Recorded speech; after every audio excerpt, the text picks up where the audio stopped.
my Studio Tools, which again is a little bit longer, not as dense. Yeah, I think this is more for precision. I have to look back at my notes. I took notes for it. But that's an interest. And then I bought two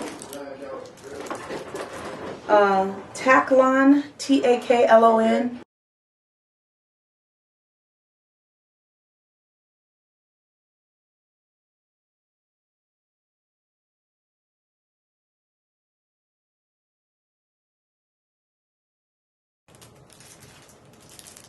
Yeah. Wait, no. Which way are you coming from? Are you coming from?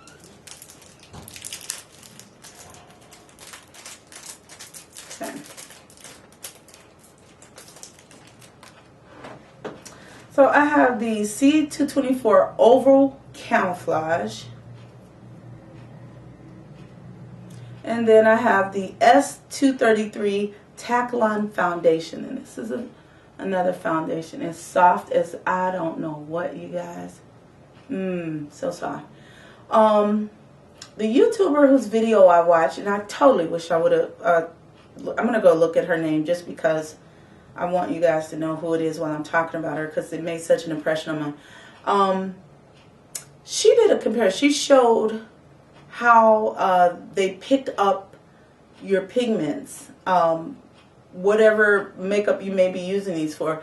The way these pick up versus the way the other brushes pick up is they pick up the product and transfer it to the area that you're needing it to be, whereas the other brushes, maybe it was a Sigma or a MAC, I can't remember, they pick it up and a lot of the product stays on the brush.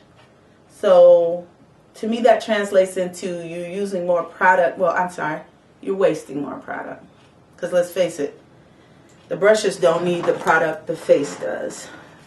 So that made me want to go ahead and get that. And then I got the Chisel Fluff brushes. I got 3 of those. A medium, small. So I have a medium, and I want to say what is this? This is a small, this is a small, and this is a medium. Now these are smaller handles, shorter handles. It puts me in the mind of a travel type. However, and I'm not really a travel brush type person, because I want to say I need the long handle, but I think it's a psychological thing, guys. I don't think I need it. I think I want it. Just a preference. But when you come across something that is so highly recommended, it outweighs my reasons. So anyway, I see this as maybe smudge, maybe a little on applying some concealer. Anyways, it's small and really easy to handle. These are small and easy to handle, but they're short as well. Okay, so the only difference between this one and this one is the handle itself, because from here and above is basically the same. Handle's shorter on these, which I don't know. I'm going to see how that works out for me. I said I'm not typically a short handle type of person, but let's just see. It's really small. I don't know. I might be sold on for this type of brush. I might be sold on it, you guys. I don't know. It's a little tiny thing, but it might get the job done. And so here's another. And these are type of brushes that I need. I like to have a clean brush for each pigment. So if I'm using 3 or 4 different colors on the eyes, I want to have 3 or 4 different brushes to pick up that color. I don't like to use one side and then flip it and use the other side. Maybe you know, call it inexperienced, but I'm sure a MUA could take and use one brush for several colors and, you know, not mix a color. But I don't have it like that, you guys, and I need to have individual brush per color, which for me also makes it easier to clean because I might not get as much product on a brush at a given time. So I could do a lot. I could do a better job at spot cleaning. The last 3 brushes I have. Again, here's another little short dog for some eye stuff.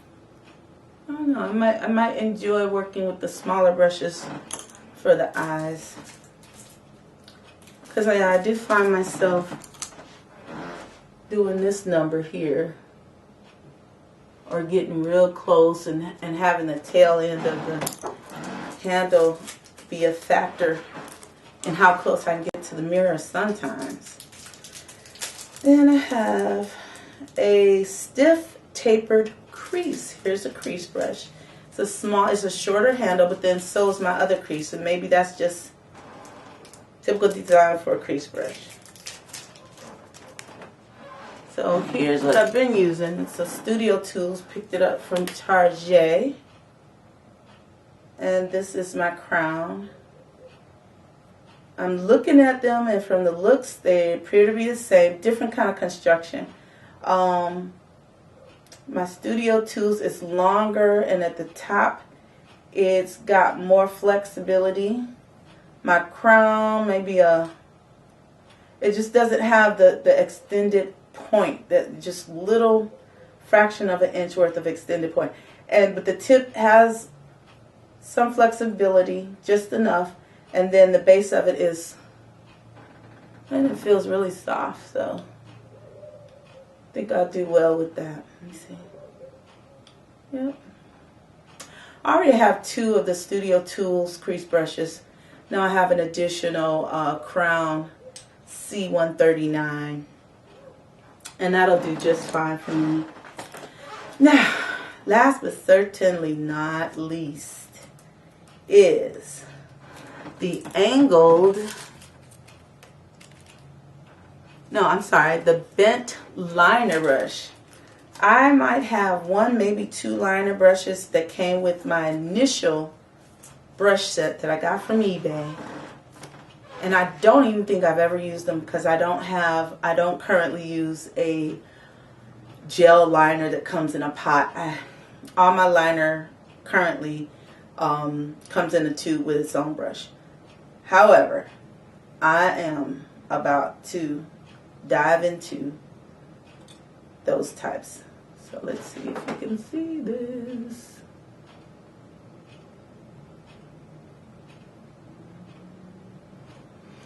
And it's bent. It's bent on purpose. And my thoughts are, it would be perfect